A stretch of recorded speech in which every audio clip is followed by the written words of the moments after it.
নমস্কার, welcome to পুতুল ভান্ডারিস kitchen.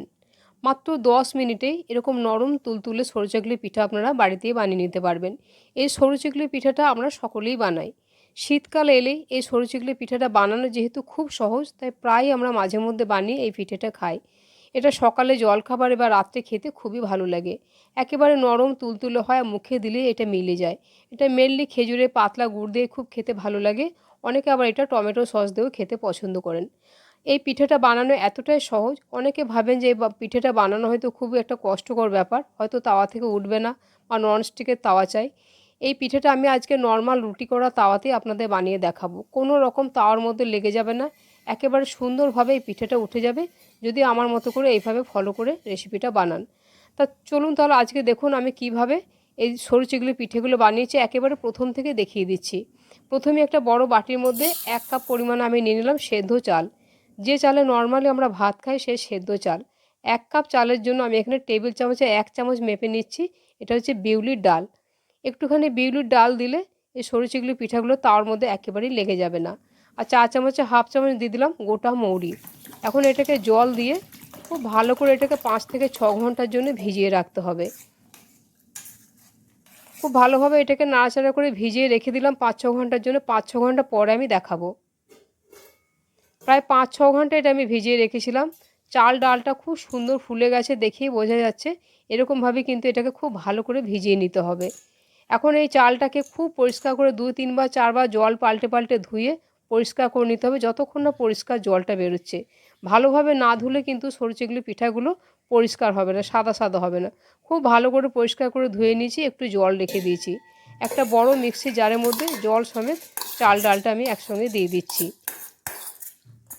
আজকের এই সরু চিগলি পিঠের রেসিপিটা দেখার পর প্লিজ একটা লাইক শেয়ার কমেন্ট করতে ভুলবেন না। আর আমার চ্যানেলে যদি আপনি নতুন বন্ধু হয়ে থাকেন, আমার চ্যানেলটিকে সাবস্ক্রাইব করে নেওয়ারও অনুরোধ জানালাম। আবার অল্প একটু জল দিয়ে এটাকে খুব মিহি করে একটা পেস্ট করে নিচ্ছি। পেস্টটা করে নিয়েছি, এই বড় বাটির মধ্যে পেস্টটা আমি ঢেলে দিচ্ছি। বিশেষ কোনোই উপকরণ লাগে না, খুব সামান্য 1-2 উপকরণই এই সরু চিগলি পিঠেটা হয়ে যায়। আবারও সামান্য একটু জল দিচ্ছি, একেবারেই প্রথমে পুরো জলটা দেব না, তাহলে ব্যাটারটা বেশি পাতলা হয়ে যেতে পারে। একবার দেখে নিচ্ছি, ব্যাটারটা এখন বেশ মোটা আছে, তো এতে আমার কিন্তু আরও কিছুটা জল দিতে হবে।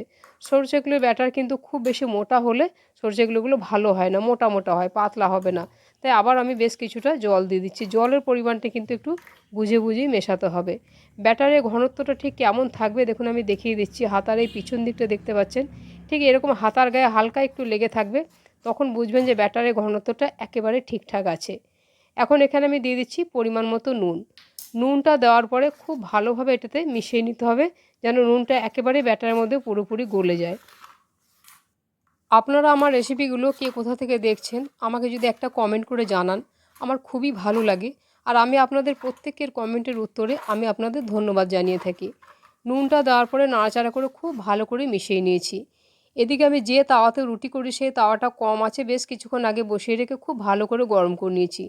এখন একটা বেগুনের বোটাকে কেটে নিয়েছি, এটা আমার ব্রাশের কাজ করছে। এইভাবে একটু সাদা তেল গোটা তাওয়াটাতে ভালো করে একটু ব্রাশ করে দিলাম। কম আঁচে সরষেগুলো ভাজতে হবে। ঠিক মাঝখানটা আমি ব্যাটারটা দিয়ে দিচ্ছি।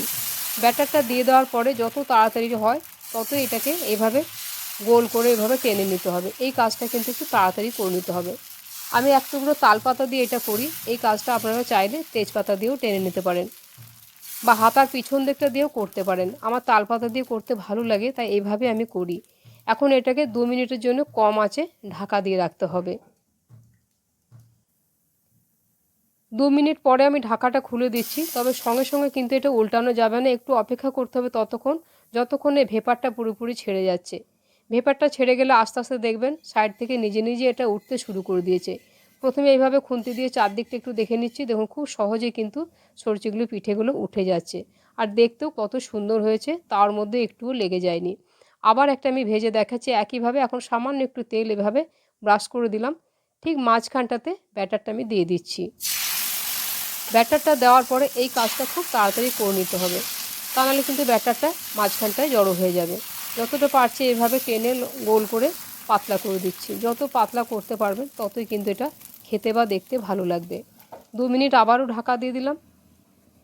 2 মিনিট পরে ঢাকাটা খুলে আবারও কিছুক্ষণ অপেক্ষা করব, যতক্ষণ না ভেপারটা ছেড়ে যাচ্ছে।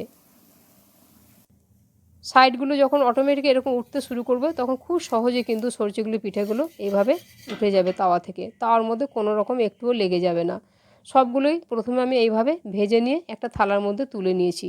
এখন আমি আপনাদের তুলে দেখাচ্ছি এগুলো, যেগুলো দেখতে কীরকম হয়েছে। দেখুন কত নরম হয়েছে, দেখেই বুঝতে পারছেন, এখন সাদা ধপধপে, আর এগুলো মুখে দিলেই মিলিয়ে যায়। এটা খেজুরে গুড় দিয়ে খেতে খুবই ভালো লাগে, তবে অনেকে আবার টমেটো সস দিয়েও খেতে পছন্দ করেন। এই সরু চিগলির রেসিপিটা যদি আপনাদের ভালো লাগে প্লিজ একটা লাইক, শেয়ার, কমেন্ট করবেন। আর আমার চ্যানেলে যদি আপনি নতুন বন্ধু হয়ে থাকেন প্লিজ আমার চ্যানেলটিকে সাবস্ক্রাইব করে আপনি আমার পাশে থাকবেন। রেসিপিটা সম্পূর্ণ দেখার জন্য ধন্যবাদ। তাহলে আবার অন্য কোনো দিন দেখা হবে অন্য কোনো রেসিপিতে। সবাই ভালো থাকবেন। নমস্কার।